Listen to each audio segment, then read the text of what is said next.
A teenager in Anchorage, Alaska, has been charged with killing her best friend. Police say the murder plot began online with a promise of a multi-million-dollar payday. What would you do if someone offered you millions of dollars to kill your best friend? Take the deal or remain loyal? A teenager thought she had found an easy way out of poverty when a mouth-watery offer like this came.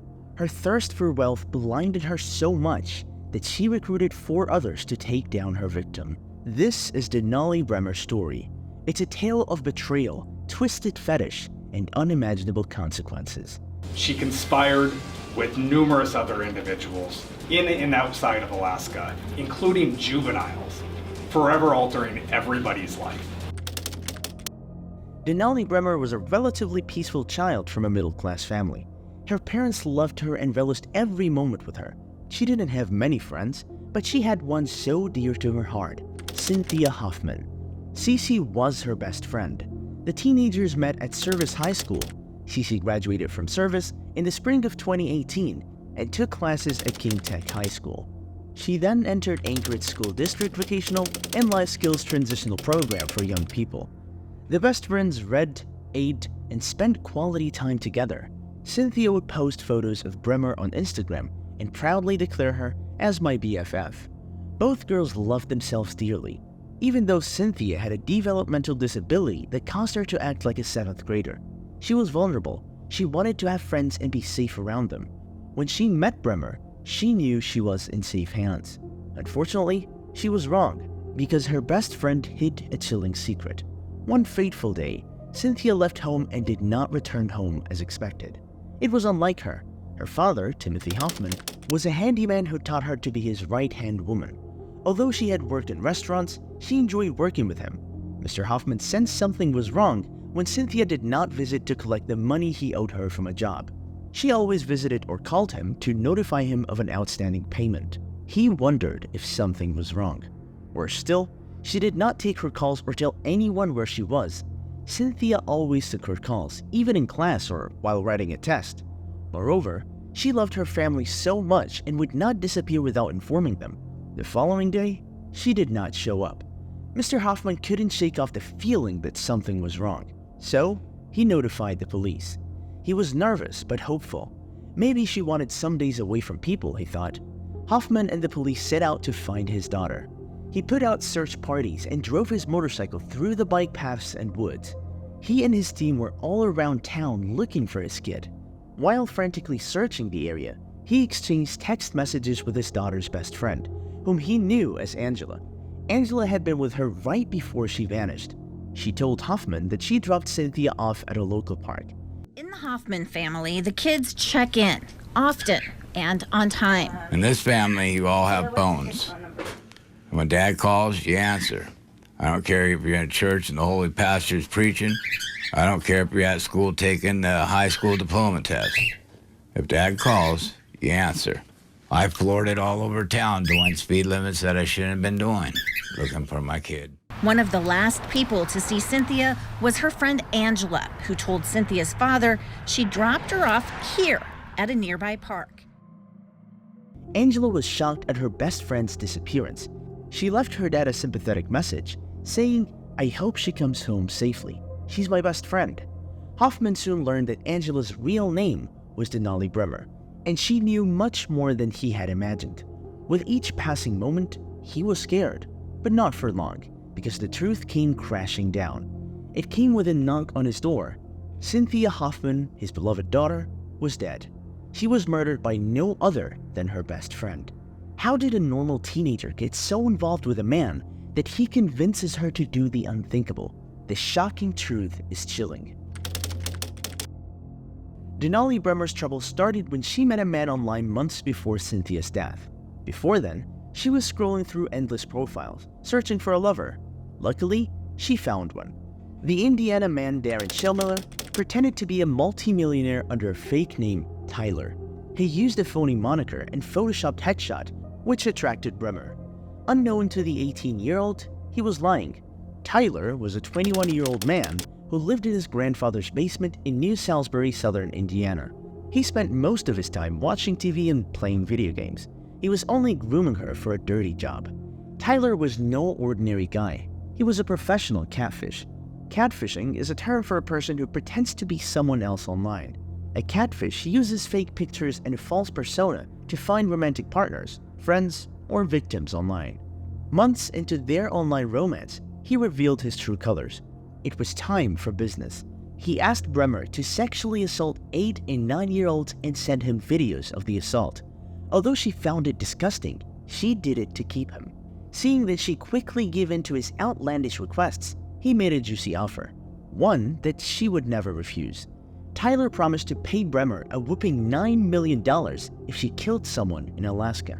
As if the act was not heinous enough, he instructed her to film the scene and send him graphic pictures and videos.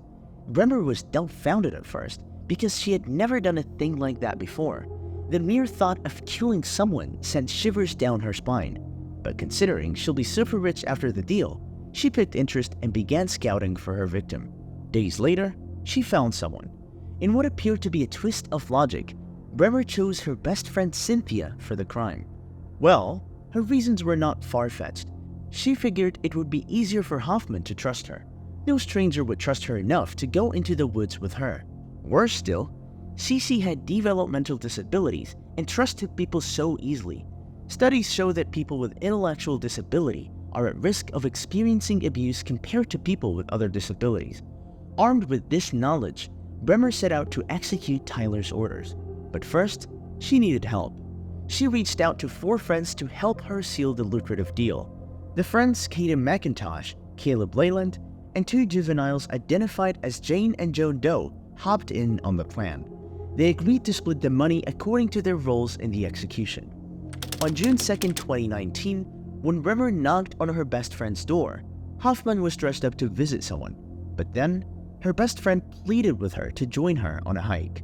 Cynthia changed her outfit without thinking twice and joined Brehmer in Leyland's car. Earlier, Brehmer paid Leyland $500,000 to use his vehicle.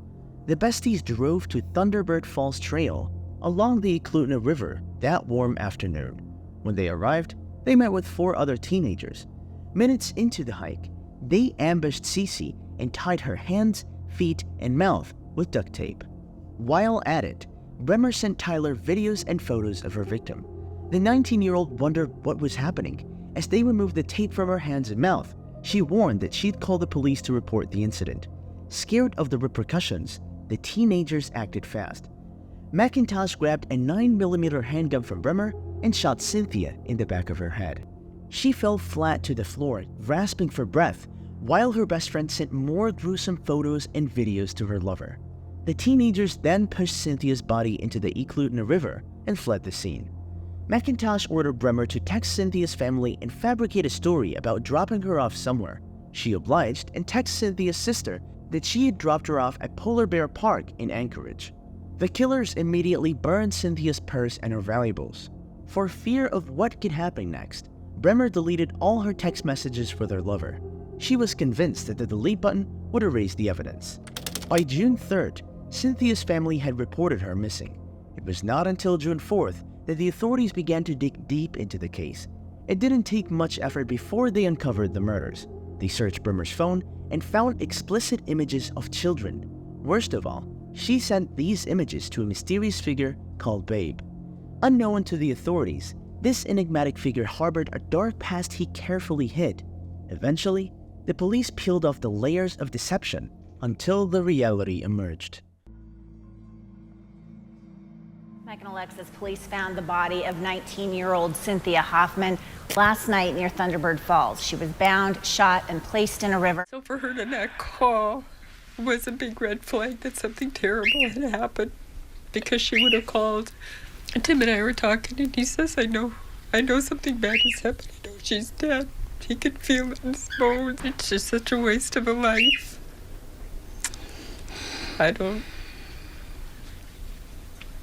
She's a kid. Cynthia's body was located Tuesday evening in the river near Thunderbird Falls. We're still investigating to find out exactly why she was bound and then why she ultimately was shot. The only thing I can imagine is she was yelling her daddy's name.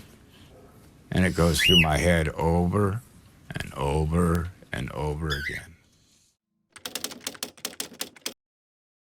Until his arrest, Schillmiller lived with his father in a single-story brick home on 2 acres. He was born Darren Thomas. He was a low-functioning man at an early age. His biological family did not want him, so he was put up for adoption. The Schillmiller family adopted him to provide the child with a better life. Unknown to them, they were unaware of the depth of his capabilities. But then, some of his North Harrison High School classmates gave reporters a glimpse of his secret life. His former classmates say he was a shy boy who struggled in school. Even though older school boys bullied him, he treated younger students well. Sadly, he had a troubling past. He struggled with child pornography from an early age. It was a huge problem that he couldn't control. Jaden Paul attended high school with him. She used to be friends with him years ago. While they were friends, he relentlessly asked for bikini photos.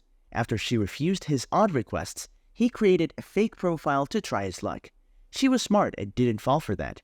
As years passed and classmates became parents, he contacted the new moms requesting images of their children. One woman, Cheyenne Arnold, narrated her first-hand experience with him. One day, she stumbled on his profile on a dating site. Of course, it had a fake name and image. She didn't think much of his true identity until courtship began. One day, Schillmiller opened up to her. He confessed in a text message, "I have a problem. I want to tell someone, and I don't know how." Before he would reveal his secret, he made a request. He asked Arnold to send a diaper change picture of her daughters. The single mom was distressed at the request and immediately became suspicious of the profile. She ended the conversation and blocked him. As a mother, it scares me to think someone was living down the road with those kind of intentions. It gives me chills up my spine. That's scary. Schillmiller's interactions across social media platforms were similar. He had a strong desire to find old friends, especially women. In 2018, he was linked to a child pornography case. An FBI agent looked into his file and discovered he had similar interactions with a woman whom he asked for pictures of infants in dirty diapers. Regrettably, she dropped the case without charge. Seeing he had evaded the consequences, he found another gullible teenager to manipulate. He resurfaced in 2019 after finding Brehmer. That's shocking of how far someone can reach another person just over the internet. Brehmer was the third child out of 5 girls. Her siblings were removed from her mother's care at some point because she was abusive. Things got worse when her mother moved in with a man who killed her 2-month-old baby sister, Gabrielle. Brehmer was adopted into another family, but the trauma stayed with her till adulthood. She grew up thinking people didn't love her. She made several wrong decisions, like getting pregnant and putting up her baby for adoption. Brehmer changed her name to Dakota Brehmer, Dakota Smith, or Angel, depending on her mood. Her sisters were shocked that the once sweet girl they used to know would take her best friend's life. Maybe it's fate playing a fast one on her. According to a study published by the National Institute of Justice, child abuse and neglect increases the risk of participating in violent crimes. Brehmer was only a victim of fate. Even so, it was not an excuse to kill her best friend. After a successful run with her co-abductors, Brehmer returned home waiting for the agreed sum. Convinced that she had done away with every shred of evidence, she was relieved. But the haunting question lingered. Can she truly outsmart the police? The news of Cynthia Hoffman's death spread like wildfire around Alaska. Family, friends, and the community were dumbfounded. Even more disturbing, that it was orchestrated by someone she trusted the most. Brehmer was quickly linked to Hoffman's murder because she was last seen with her on June 2nd. Again, the police received disturbing photos and videos suggesting her involvement in the disappearance.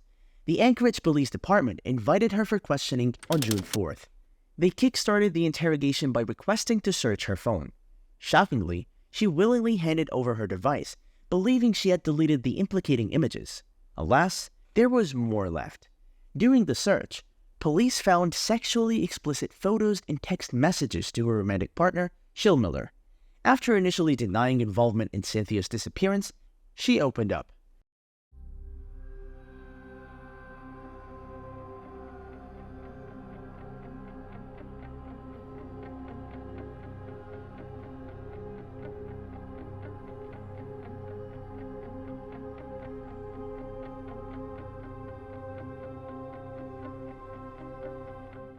Brehmer confessed that she sexually assaulted two girls who were 8 and 15 respectively, and sent pictures and videos to him.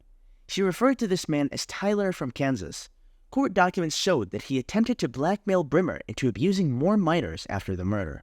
But then, he ran out of luck, because federal agents and members of the Indiana State Police contacted him on June 9th. He admitted to posing as Tyler and misleading Brehmer. He told the police that they spent 3 weeks planning the murder, and that he chose Hoffman as the victim. He confirmed that his romantic partner communicated with him during the crime via Snapchat, from when she was kidnapped until after she was killed. He admitted to planning a second killing before his arrest. Shillmiller was arrested and extradited to Alaska to face murder charges. Meanwhile, his family released a statement expressing their disgust at his actions. It read in part, "We are mortified this is attached to our name. Our family is disgusted and hopes justice is served. We want the victims' families to know our thoughts and prayers are with them. As bad as our embarrassment may be, it pales in comparison to the tragedy they have to endure." Brehmer's 4 friends confessed to being part of the murder-for-hire plot, making it 6 defendants. All 6 of them were arrested and ready to take their plea. Witness after witness took their stand, painting a picture of the gruesome event. The courtroom was quiet, as the truth pierced hearts, leaving open wounds. Would any plea undo the irreversible damage? Darren Shillmiller appeared before the Anchorage Superior Court weeks after Cynthia Hoffman's murder to hear his charges. He was slammed with 1 count of solicitation to murder in the first degree and production of child pornography. As for his partner, she was also charged with first-degree murder, child pornography, and enticement of a minor. Ms. Brehmer, to the sole remaining charge, count 1 of the indictment, murder in the first degree pursuant to 1141-100A1A, what plea did you want to enter? Guilty. All right, I'm going to accept your guilty plea. Although Caden McIntosh was 16 at the time of the crime, he was tried as an adult. He was charged with first-degree murder and tampering with evidence. Shillmiller's sentencing was straightforward. Evidence presented in court showed he actively participated in Cynthia Hoffman's murder. Several witnesses testified during the hearing. Police detectives, an FBI agent, Hoffman's father, Brehmer's biological mother, a teenager he victimized, and a psychologist hired to evaluate his IQ took the stand. Shillmiller pleaded guilty to the charges against him. His sentencing lasted for 3 days. At the sentencing, the state presented evidence. The court was permitted to sentence him between 5 and 99 years. The state requested that he be sentenced to 99 years with no option for parole. However, Shillmiller requested 70 years with 20 years suspended. Darren Shillmiller never spoke at his sentencing hearing. Instead, his attorney read a letter in which Shillmiller acknowledged what he did to Cynthia Hoffman, known as Ceecee, was wrong. Every single day since the death of Ceecee, I have felt extremely horrible and wanted to apologize as well. But the state showed little compassion for his tears or the fact that Shillmiller had been diagnosed with a low IQ, saying he was smart enough to fool Denali Brehmer online and manipulate her to carry out the murder. He convinced her that he was a 20-year-old, good-looking young man that had won the lottery, had millions of dollars, and he used that money to dangle in front of her and get her to do whatever he wanted.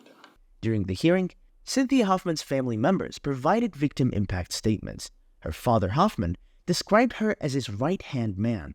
He said he and his wife had not slept well since she died. Cynthia's 4 siblings have also been devastated by the loss. Cynthia's father also had a chance to speak. I love you, Cynthia Rose Hoffman. He told the judge it kills him he couldn't protect his kind-hearted daughter. And when you're looking at your daughter's picture that's above your chair, you're so angry inside because you couldn't do nothing about it. I couldn't go after nobody. I couldn't defend her in any way. After reviewing hundreds of pages of evidence, the judge had a verdict. Judge Peterson described the case as shocking and extremely sad. He reckoned that it was a premeditated murder for hire. He said that Shillmiller's conduct was a severe contract killing case. He added that the suspect killed someone for the mere fun of it.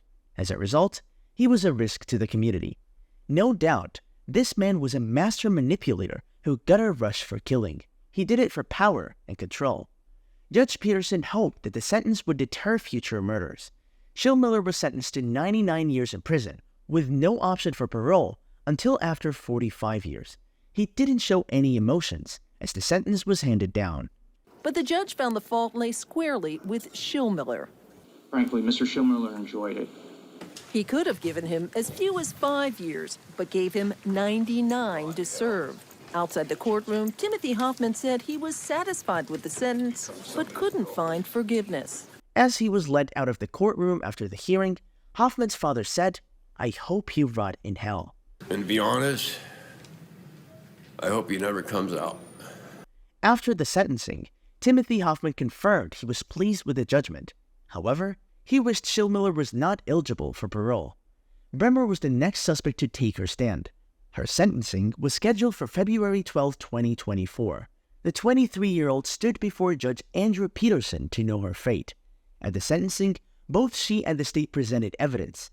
The state requested a maximum sentence of 99 years and the worst offender finding. But then, Brehmer requested an 80-year sentence with 20 years suspended. Judge Peterson noted that Ms. Brehmer engaged in one of the most severe crimes in Alaska. She spearheaded a murder-for-hire plot and conspired with other individuals to take someone's life.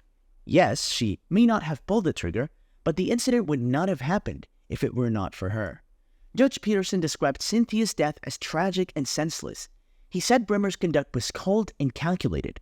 Worse still, Brehmer showed no remorse after the murder. Judge Peterson recognized that Brehmer was a youthful offender, but she knew what she was doing at the time. She was sentenced to 99 years in prison and named the worst offender. Additionally, she was sentenced to 30 years in jail and the rest of her life on supervised release for child pornography. The hurt I caused you and your family I can never rectify in any way. I understand it hurts. You lost a precious child, and the community lost a daughter as well. I am truly sorry for my role in your loss. Caleb Leland will be sentenced on June 10, 2024, while Keaton McIntosh's case is still pending. The charges against him are still allegations and not evidence of guilt. He is entitled to a fair trial during which the prosecution must prove guilt beyond a reasonable doubt. The other two minors are still waiting trial. However, the details are confidential because they occurred in the juvenile justice system. We're here to just show support to the family, let them know that we care. We're not happy with what's happened, that this young life has been taken from us. This is a life that should have been protected. If we help one kid or one parent to ask a kid what you're doing, where you're going, who you're with, let me look at your phone. If we help one kid, we've accomplished everything. The town of Anchorage is pissed off at what's happening. To hear you knocking at the door. All I know is no parent ought to bury the child. What she would have felt that day. And right now I just feel anger, sadness. We happened to be born on the exact same day. So we shared a lot of birthdays, a lot of great birthdays together. Not a year is gonna pass where my birthday cake isn't gonna have Cynthia's name on it. For all we can do is keep her in our hearts and memories and think of all the good times we've had with her. I'm glad we found everybody that was involved. So now she can rest in peace. I love you, Cynthia.